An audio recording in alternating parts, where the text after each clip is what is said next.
आज की कहानी है माँ की बेटे को पूर्ण आहुति। अपने पति के मृत शरीर के सामने बैठी गीता एकटक उसे निहारे जा रही थी। उसे अब तक यकीन नहीं हो रहा था, क्योंकि कुछ घंटे पहले ही तो उसका पति उसके साथ हंसी ठिठोली कर रहा था, उसे आलिंगन में लेकर हंसते हुए बातें कर रहा था और कह रहा था कि हम दोनों को तो मृत्यु भी जुदा नहीं कर सकती। तभी गीता ने घबराकर उसके मुंह पर हाथ रखते हुए कहा था, मृत्यु का नाम मत लेना, मैं अंदर तक कांप उठती हूँ ऐसी बातें सुनकर। शुभ शुभ बोला कीजिए। तभी उसका पति बोला, अरे गीता, तुम भी कमाल करती हो, ऐसा भी कभी होता है क्या? मृत्यु का नाम लेने से मृत्यु आ जाती तो आज सारी दुनिया ही खत्म हो जाती। यह बात सुनकर गीता हंस पड़ी, लेकिन वह क्या जानती थी कि मृत्यु को ललकारने का परिणाम इतनी जल्दी सामने आ जाएगा। जिस समय उसका पति ऑफिस में बैठा था, काम करते करते ही उसे दिल का दौरा पड़ा। सहकर्मी उसे अस्पताल पहुंचाने के लिए दौड़े, परंतु उससे पहले ही रास्ते में उसकी मृत्यु हो गई। उसके सहयोगी दुखी मन से उसकी मृत शरीर को गीता के पास सौंप कर चले गए। गीता के तीनों बेटे बड़ी हैरानी से कभी दुख से पत्थर हुई अपनी माँ को देखते तो कभी पिता को, मृत शरीर को। सभी रिश्तेदार रो रहे थे, परंतु गीता की आंखों का पानी मानो सूख गया था। आंखों में एक अलग सी गंभीरता छाई हुई थी। कुछ औरतें आपस में कानाफूसी करने लगी। देख तो, आंख में एक आंसू नहीं है। अरे पति के मरने का गम नहीं था तो झूठे आंसू ही बहा देती। तभी पास बैठी एक औरत, जो कि डॉक्टर थी, कहने लगी, इसका रोना बहुत ज़रूरी है, वरना इसे दिल का दौरा भी पड़ सकता है। आप लोग ऐसा उपाय कीजिए जिससे इसे रोना छूट जाए। 7 साल का बेटा अनुज अपनी माँ से लिपट गया और बोला, माँ देखो ना, बाबूजी उठते क्यों नहीं हैं, और हमारे घर में इतने सारे लोग क्यों आए हैं, सब के सब क्यों रो रहे हैं, माँ तुम बोलती क्यों नहीं? यह कहकर अनुज गोद में बैठकर रोने लगा। मंझला 9 साल का बेटा और बड़ा 11 साल का था, जो कि मृत्यु का अर्थ भली भांति समझता था। उसे मालूम था कि उसके पिता अब इस दुनिया में नहीं हैं। अपनी माँ का हाथ पकड़कर रोते हुए बोला, माँ अब पिताजी हमें प्यार करने कभी नहीं आएंगे। पिताजी तो चले गए, आप तो हमें छोड़कर नहीं जाओगी ना? ऐसा कहते हुए वह अपनी माँ से लिपट गया। बच्चों के रोने की करूँ आवाज़ों से आसपास आए सभी लोगों की आंखों में आंसू उमड़ आए। एकाएक गीता को भी होश आया तो उसने अपने इर्द गिर्द लोगों को देखा और खुद से लिपटे हुए बच्चों की रोने की आवाज़ सुनी तो ज़ोर से चीख पड़ी। उसके बाद तो उसकी आंखों से जैसे आंसुओं की बरसात उमड़ पड़ी और बच्चों को अपने कलेजे से लगाती हुई ज़ोर ज़ोर से रोने लगी और बोली, मेरे बच्चों, मैं कहीं नहीं जाऊंगी तुम्हें छोड़कर। मैं ही तुम्हारी माँ हूँ और बाप भी हूँ। तुम चिंता मत करो। धीरे धीरे दिन बीतने लगे और सभी रिश्तेदार सांत्वना देकर चलते बने। पैसे से मदद करने की किसी की हिम्मत नहीं थी। जब गीता ने अपने आसपास मौजूद पैसे का हिसाब लगाया तो उसने देखा कि उसके बैंक में केवल थोड़ा सा ही पैसा है, जिससे गुजारा करना बहुत मुश्किल होगा, क्योंकि जो भी पैसा उसके पति ने कमाया था अपना मकान बनवाने में ही लगा दिया था, और मकान भी इतना बड़ा तो नहीं था कि किराए पर चढ़ा सकें, कुछ पैसा ही कमा सके। गीता के पास ले देकर केवल वही मकान था जिसमें वह अपने बच्चों के साथ सर छुपाकर रह सकती थी। गीता ने नौकरी करने का विचार बनाया और जिस ऑफिस में उसका पति नौकरी किया करता था वहाँ पर उसने नौकरी के लिए अर्जी दी और काफ़ी दौड़ धूप के बाद वहाँ एक छोटी सी नौकरी मिल गई। ज़्यादा पढ़ी लिखी भी नहीं थी, केवल 12वीं पास थी, इसलिए नौकरी भी कुछ खास नहीं मिली। उसकी तनख्वाह से गुजारा मुश्किल था, इसलिए घर पर ऑफिस से लौटने के बाद वह छोटे बच्चों को ट्यूशन पढ़ाने का काम करने लगी। हालांकि ट्यूशन से भी उसे ज़्यादा आय नहीं होती थी, क्योंकि लोग कम पैसों में ही काम निकलवाना चाहते हैं। उसका बड़ा बेटा तो पहले से ही स्कूल जाता था, जिसके कपड़ों, किताबों, फीस से काफ़ी पैसा खर्च हो जाते थे, परंतु अपने दोनों छोटे बच्चों को भी उसने घर पर ही पढ़ाने की सोची। बड़ी मुश्किल से अपनी गृहस्थी चलाने लगी। उसके पति ने अपना एक छोटा सा बीमा करवाया था, इसलिए उसकी मृत्यु के बाद उसे बीमे की 2 लाख की रकम मिली थी। लेकिन उस रकम का इस्तेमाल करने के बजाय उसने बच्चों की आगे की पढ़ाई के लिए रख दिया। उसके ससुराल में उसका देवर और जेठ भी थे, जिन्हें पैसों की कोई कमी नहीं थी। लेकिन किसी एक भी रिश्तेदार ने आकर उसे पैसों की सहायता नहीं की। परंतु गीता ने हिम्मत नहीं हारी। एक दिन दिन रात करके वह अपने बच्चों के लिए पैसे कमाती। थोड़ा बहुत समय मिलता भी तो वह कपड़े सिलने का काम कर लेती। सब कुछ मिलाकर इतने पैसे मिल जाते कि घर का खर्च जैसे तैसे चल जाए। परंतु जैसे जैसे बच्चे बड़े हो रहे थे, घर का खर्च भी बढ़ता जा रहा था। हर दिन बीतने के साथ महंगाई भी बढ़ती जा रही थी। बच्चों का भविष्य बनाने के चक्कर में उसने अपना ध्यान ही नहीं रखा। अपने बच्चों को पौष्टिक आहार खिलाने की हर संभव कोशिश करती थी, परंतु खुद न खाती और बच्चों को भी मालूम ही नहीं था कि उनकी माँ आधा अधूरा रूखा सूखा खाकर सो जाती है। परिणाम स्वरूप सुंदर सी गीता का काया जीर्ण और कंकाल मात्र रह गई। अच्छा भोजन न मिलने से चिंतित रहने के कारण वह असमय ही तेजी से वृद्धावस्था की तरफ बढ़ रही थी, परंतु उसने अपनी चिंता नहीं की। तीनों बेटे पढ़ाई में काफ़ी तेज थे।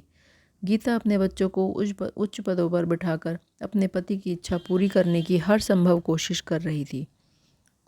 उसके पति हमेशा कहा करते थे, गीता, हम अपने बच्चों को इस लायक बना देंगे कि लोगों के लिए वह एक मिसाल कायम हो जाएगी। समय बीतने के साथ साथ तीनों बेटे जवान हो गए और मुश्किलें झेलते झेलते गीता ने अपने बेटों को इस लायक बनाया कि उन्हें अच्छी नौकरियां मिल गई। गीता इस बात से संतुष्ट थी कि उसने अपने पति की दिली इच्छा को आज पूरा कर दिया था। उसका बड़ा बेटा एक बड़ी कंपनी में डायरेक्टर था। मंझला बेटा पुलिस में नौकरी करता था, जबकि सबसे छोटा बेटा एक बहुत बड़ा इंजीनियर था। उन तीनों के लिए अब अच्छे अच्छे खानदानों के रिश्ते आने लगे। बड़ा बेटा अपनी बॉस की लड़की से प्यार करता था और उससे शादी करना चाहता था। जब उसने यह बात अपनी माँ से बताई तो गीता बोली, बेटा, जो भी हो, लड़की तुम्हें पसंद हो तुम विवाह कर सकते हो, क्योंकि जीवन तुम्हें निभाना है और मुझे खुशी होगी यदि तुम अपनी पसंद की बहू लेकर आओगे। गीता के बड़े बेटे अमन ने अपनी बॉस की लड़की से विवाह कर लिया। अब गीता यह सोचकर खुश थी कि उसका साथ देने वाली कोई लड़की आ जाएगी और वह अपनी जिम्मेदारियों से कुछ हद तक मुक्त हो पाएगी। परंतु उसकी सारी उम्मीदों पर पानी फिर गया। गीता की बहू का नाम अमृता था, लेकिन वह अपने नाम से बिल्कुल विपरीत थी और जहर जैसी कड़वी थी। आते ही उसने गीता पर अपना हुक्म चलाना शुरू कर दिया। उसे अपनी सास का कोई काम पसंद नहीं आता था। हर बात पर अपनी सास को कहती थी, आपको तो किसी काम का सलीका नहीं है। कभी कहती थी कि आपकी इतनी उम्र हो गई है परंतु अच्छा खाना बनाना आपको नहीं आता। हमारे घर में तो नौकर भी आपसे अच्छा खाना बनाते हैं कि उंगलियां चाटते रह जाएं। रोज़ रोज़ इस तरह के ताने सुनते सुनते एक दिन गीता ने अपनी बहू से कहा, बेटी, यदि मेरे हाथ का खाना पसंद नहीं आता तो एक अच्छा खाना बनाने वाला रख लो, तुम्हें खाने की कोई शिकायत नहीं रहेगी। इतनी बात सुनने की देर थी कि बहू अमृता दहाड़ उठी। क्या मतलब है आपका कहने का कि मैं अच्छा खाना बनाने वाला रख लूं? अगर आपको खाना बनाना नहीं आता तो कम से कम सीखने की कोशिश तो कर सकती हैं। उल्टा मुझे ही सुना रही हैं। क्या नौकर रखने के पैसे खर्च नहीं होते हैं क्या? कौन देगा वो पैसे? आप, जिसके पास फूटी कौड़ी भी नहीं है। हम दिन रात मेहनत करके पैसा कमाते हैं, कोई मुफ्त में बैठकर रोटियां नहीं खाते। अपनी बहू की मिर्ची समान तीखी बातें सुनकर गीता अवाक रह गई। दिन रात वह काम में जुटी रहती थी और कोई सामने से उसे जाकर इतना भी नहीं कहता था कि माँ, तुम थक गई होगी तो थोड़ा सा आराम कर लो। कितनी बार अपने पति अमन के सामने ही अमृता अपनी सास से की बेइज्जती कर देती थी, परंतु उसे डांटना तो दूर, वह केवल मूक दर्शक बना रह जाता था। गीता मन ही मन सोचती थी कि इन बच्चों के लिए मैंने क्या कुछ नहीं किया, कितना कुछ सहन किया, लेकिन आज यही बच्चे मुझे ये सिला दे रहे हैं। कैसे मेरे खून सफ़ेद हो गया। गीता का दिल टूट चुका था, लेकिन मन के किसी कोने में एक आस थी कि जब मंझले बेटे रोहित का विवाह होगा तो उसकी पत्नी ज़रूर अच्छी आएगी, जो उसके ख्वाबों पर मलहम लगाएगी। उसे विश्वास था कि भगवान इतना निर्दयी नहीं हो सकता। परंतु जब दूसरी बहू रीना आई तो गीता का विश्वास चकनाचूर हो गया, क्योंकि रीना भी अमृता से कुछ कम नहीं थी। वह एक मॉडर्न लड़की थी जिसे ना तो अपनी सास के साथ रहना पसंद था और ना ही घर का काम करना। उसे अपनी सास के कपड़े देखकर भी चिढ़ होती थी, क्योंकि गीता उसे अपने स्टैंडर्ड की नहीं लगती थी। एक दिन जब घर पर रीना की सहेलियां आई हुई थी, हंसी मजाक चल रहा था। उसी समय गीता उनके सामने से होकर निकली। रीना उस समय तो कुछ नहीं बोली, परंतु अपनी सहेलियों के जाने के बाद अपनी सासू माँ पर बरस पड़ी। क्या ज़रूरत थी आपको मेरी सहेलियों के सामने आने की? सब ने आपको मेरे घर की नौकरानी समझा। अगर उन्हें पता चलता कि आप मेरी सास हैं तो मेरी क्या इज्जत रह जाती। इतनी हंसी उड़वाती वह लोग मेरी। क्या आपको अंदाज़ा भी है मैं इतनी मॉडर्न होकर ऐसी गंवार सास के साथ रहती हूँ? यह देखकर मेरी कितनी इज्जत उछल जाती। जब मेरी जानकारी में से कोई घर पर आया करे तो आप रसोई घर से बाहर मत आया करो। सब सामान तैयार करके रख दिया करो, नौकर बाहर ले आएगा। यह सब रीना ने अपने पति रोहित के सामने ही कहा। गीता मन ही मन सोच रही थी कि रोहित अभी अपनी पत्नी को समझाएगा कि मेरे माँ की इज्जत किया करो। उल्टा वह अपनी माँ को ही बोला, माँ रीना ठीक कह रही है, आपको हमारे स्टैंडर्ड का ध्यान रखना चाहिए। जिस ढंग से आप रहती हैं, जैसे कपड़े पहनती हैं, उससे तो आप एक नौकरानी से ज़्यादा कुछ नहीं लगती। आज गीता को अपनी परवरिश पर शर्म आ रही थी। उसका एक मन तो हुआ कि चिल्लाकर अपने बेटे को बोले कि कभी एक साड़ी भी लाकर दी है क्या तूने मुझे, या कुछ भी खरीदने के लिए थोड़े पैसे ही दिए हो? मेरे लिए जो मेरे पास था सब कुछ मैंने तुम लोगों पर खर्च कर दिया। पहले ट्यूशन लिया करती थी और अब वह भी नहीं करने देते, क्योंकि उनकी इज्जत पर दाग लगता है। और तो और दिन भर काम करती रहती हूँ, तब भी उनकी आंखों में खटकती हूँ। और अगर काम ना करूँ तो उनमें भी तुम्हारी पत्नियों को परेशानी होगी। यह मकान मेरे नाम पर है, जिसमें तुम लोग 3 मंजिलों खड़ी कर दी है, लेकिन फिर भी मुझे रहने के लिए एक कमरा तक नहीं दिया। मेरी चारपाई बरामदे में लगी है। किसी को इस बात का आभास तक नहीं था कि सर्दियों में मेरी क्या हालत होती है। गीता मन ही मन ये सब बातें बोले जा रही थी, लेकिन उसकी हिम्मत नहीं थी कि किसी से कुछ कह सके। हिम्मत करती भी तो कैसे, क्योंकि जिस स्थिति में वह गुजर रही थी उसकी स्थिति उससे भी बदतर हो जाती। गीता के सबसे छोटे बेटे ने भी अपनी पसंद की लड़की से विवाह किया और घर अलग कर लिया। फूटे मुंह उसे उन दोनों को एक बार भी नहीं कहा कि माँ तुम कुछ दिन के लिए हमारे संग रह लो। एक अच्छा भविष्य पाने की आशा में एक पतली सी किरण थी, वह भी दिल में थी और वो भी अब ख़त्म हो चुकी थी। कहा जाता है कि दुख की रात के बाद दोबारा से सुख का सवेरा होता है, परंतु उसके जीवन में तो रात का अंधेरा छटने का नाम ही नहीं ले रहा था। उसका शरीर दिन प्रतिदिन कमज़ोर होता जा रहा था। ज़बरदस्त सर्दी में भी बर्तन धोने के कारण उसके खांसी आने लगी। वह रात भर खांसती रहती, परंतु किसी को कोई चिंता नहीं थी। ना ही किसी ने ज़रूरत समझी कि माँ को डॉक्टर को दिखाया जाए। बहू है तो पराई थी, लेकिन उसके बेटे तो उससे मुंह मोड़ चुके थे। वह यह सोच सोचकर हैरान होती थी कि पुरुष तो निष्ठुर होते हैं, परंतु एक औरत उससे भी ज़्यादा दूसरी औरत के प्रति कैसे निष्ठुर हो जाती है। वह सोचने लगी कि समय जैसे जैसे करवट ले रहा है, समाज में निरंतर बदलाव आता जा रहा है। पुरानी मान्यताएं और पुरानी परंपराएं बदलती जा रही हैं। उनका स्थान यथाकथित मॉडर्न सोच ने ले लिया। पारिवारिक संबंध और नैतिकता को तो जैसे बच्चों के लिए मायने ही ख़त्म हो गए हैं। जनरेशन गैप का वायरस इस कदर फैलता जा रहा है कि माता पिता और बेटे जैसे घनिष्ठ संबंधों में भी खाई बनती जा रही है। ऐसे में परिवार से तिरस्कृत बूढ़े कहाँ जाएंगे? क्या वह ऐसे ही घुट घुट कर मरते रहेंगे? अब तो उसकी ऐसी हालत हो चुकी थी कि जीवन जीना ही नहीं चाहती थी। दोनों बेटों अमन और रोहित ने अपना मकान खूब अच्छे ढंग से सजाया था। पैसों की कोई कमी नहीं थी, परंतु अपनी एक माँ के लिए एक पैसा भी खर्च करना उन्हें बड़ा अखरता था। लेकिन कहते हैं कि भगवान के घर देर है अंधेर नहीं, और जो जैसा बोएगा वैसा ही काटता है। उन दोनों के घर में कोई औलाद नहीं हो रही थी। यह एक दुख दोनों बेटे बहू को खाए जा रहा था। उनकी कोई संतान नहीं थी। काफ़ी इलाज करवाए, पूजा पाठ करवाए, पानी की तरह पैसा बहा दिया, लेकिन जो काम सबसे ज़रूरी था वह काम उन्होंने नहीं किया। किसी के दिमाग में ये नहीं आया कि वह माँ जिस दिन भर तिरस्कृत किया जाता है, उसका आशीर्वाद सबसे ज़्यादा ज़रूरी है। ऊपर से अमन की पत्नी अमृता बीमार पड़ गई। सारे टेस्ट करवाने के बाद पता चला कि उसकी दोनों किडनियां खराब हो चुकी हैं। डॉक्टर ने जल्द से जल्द किडनी का इंतज़ाम करवाने की सलाह दी, नहीं तो कुछ भी हो सकता था। पूरे घर में हाहाकार मच गया, परंतु ऐसा कौन था जो अपनी किडनी दे सकता। सभी को अपनी अपनी पड़ी थी। नसीब का खेल देखिए, जिस बहू ने गीता को असहनीय दुख दिए, उसी बहू के लिए बेचारी अपनी किडनी देने को तैयार हो गई।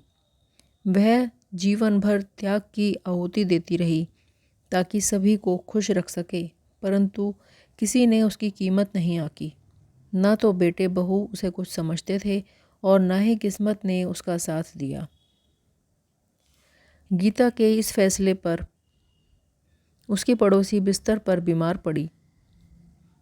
उसकी बहू अमृता के पास आए और बोले, अमृता, तेरी सास कितनी अच्छी है। वह खुशी खुशी अपनी किडनी देने तुझे तैयार हो गई। नहीं तो आजकल ऐसा त्याग कौन करता है। माँ करे तो समझ में आता है, लेकिन सासू माँ जो इतनी कमज़ोर और बूढ़ी है, वो तुझे किडनी देने को तैयार है। इतनी बात पर अमृता बोली, तो कौन सा बड़ा एहसान कर देंगी।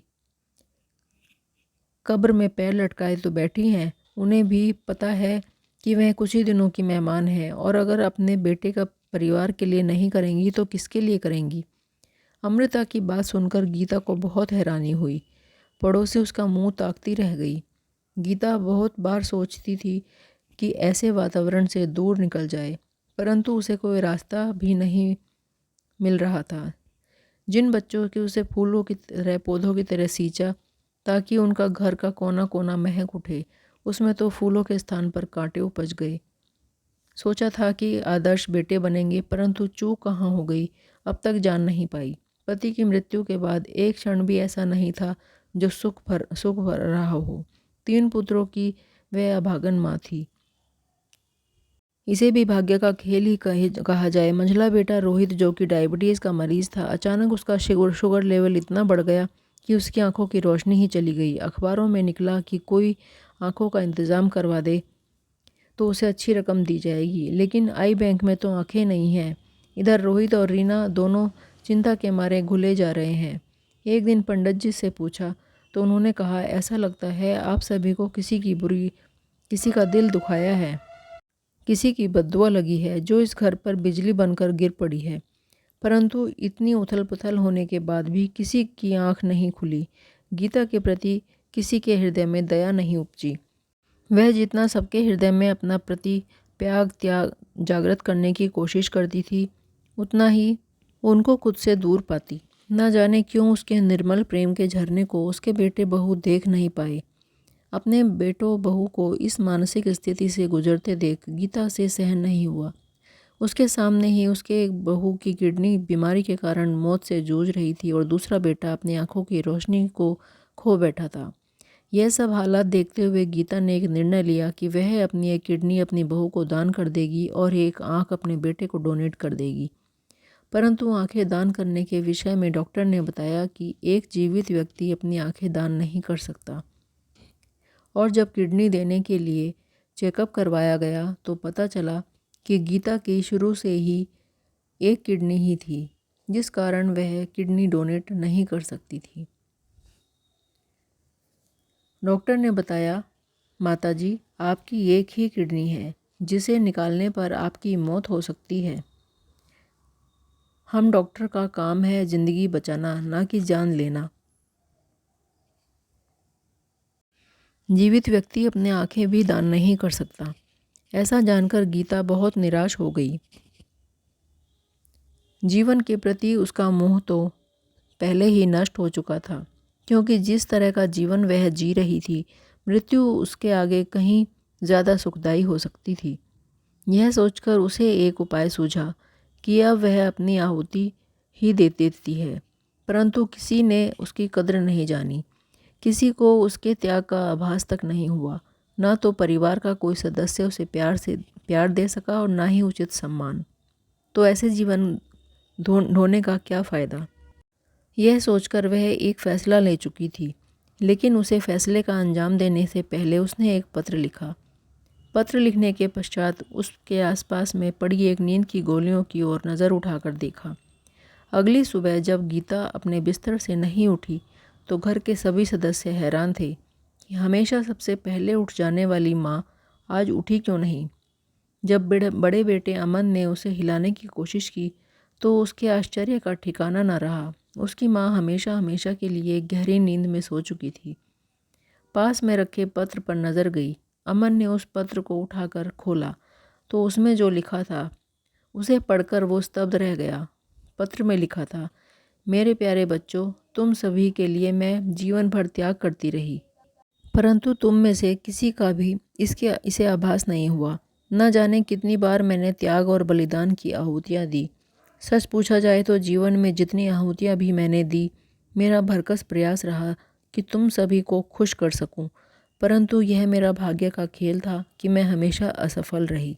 तुम्हारे दिल में मेरे प्रति जरा भी भावनाएं जागृत न कर पाई, और अब तो मेरे पास कुछ बचा भी नहीं था आहुति देने के लिए। इसलिए सोचा कि अब क्या करूं, जिससे तुम लोगों का जीवन भी संवर जाए और तुम मेरे प्यार को नाटक भी ना समझो। इसलिए आज मैं अंतिम आहुति देने जा रही हूँ। यह मेरी पूर्ण आहुति होगी ताकि मेरी आत्मा को भी शांति मिल जाए। शायद तुम लोगों को भी मेरे त्याग और बलिदान का थोड़ा सा आभास हो। तुम्हें पाल पोस कर बड़ा करते करते मेरी झोली में तो बिल्कुल खाली हो चुकी है। अब मेरे पास कुछ नहीं बचा। हाँ, बस एक जान बची है जिसका बलिदान देकर इस संसार से विदा ले रही हूँ। जीवन भर मेरा मन प्यार के लिए तरसता रहा, अपनत्व से भरे संबंधों के लिए तरसता रहा, परंतु अब मैं थक चुकी हूँ। मेरी आत्मा हमेशा हमेशा के लिए शांति चाहती है। मैं चाहती हूँ कि मेरी किडनी मेरी बहू अमृता को लगवा दी जाए ताकि वह अपनी जीवन सुखमय बिता सके, और मेरी दोनों आंखें मेरे प्यारे बेटे रोहित को लगवा दी जाएं, जिससे वह जीवन का पूरा आनंद ले सके। मैंने बहुत कोशिश की, परंतु मेरे जीते जी कोई भी डॉक्टर ना तो मेरी किडनी निकालने को तैयार था और ना ही मेरी आंखें। इसलिए मैंने यह फैसला लिया कि मैं हमेशा हमेशा के लिए इस दुनिया को छोड़कर चली जाऊंगी। अपने इस फैसले की जिम्मेदार मैं स्वयं हूँ। भगवान करे तुम सब हमेशा खुश रहो। पत्र पढ़ते पढ़ते अमन की आंखों में आंसू आ गए। पढ़ने के पश्चात उसे एहसास हुआ कि उन लोगों ने से कितना बड़ा गुनाह हो गया था। वह जिस माँ की कदर उन्होंने पूरी उम्र नहीं जानी, आज वही माँ अपने बेटे और बहू का जीवन बचाने के लिए अपना शरीर त्याग चुकी थी। आज एक ममतामयी माँ अपनी पूर्ण आहुति दे चुकी थी। आज अमन पछतावे के कारण फूट फूट कर रो रहा था, परंतु इस पछतावे के लिए अब बहुत देर हो चुकी थी। दोस्तों, यह कहने की ज़रूरत नहीं है कि माता पिता हमारे जीवन में कितने मूल्यवान होते हैं, इसलिए उनके रहते हुए ही उनकी सेवा करो, उनसे प्यार करो, क्योंकि जब वह चले जाएंगे तो कुछ नहीं कर पाओगे।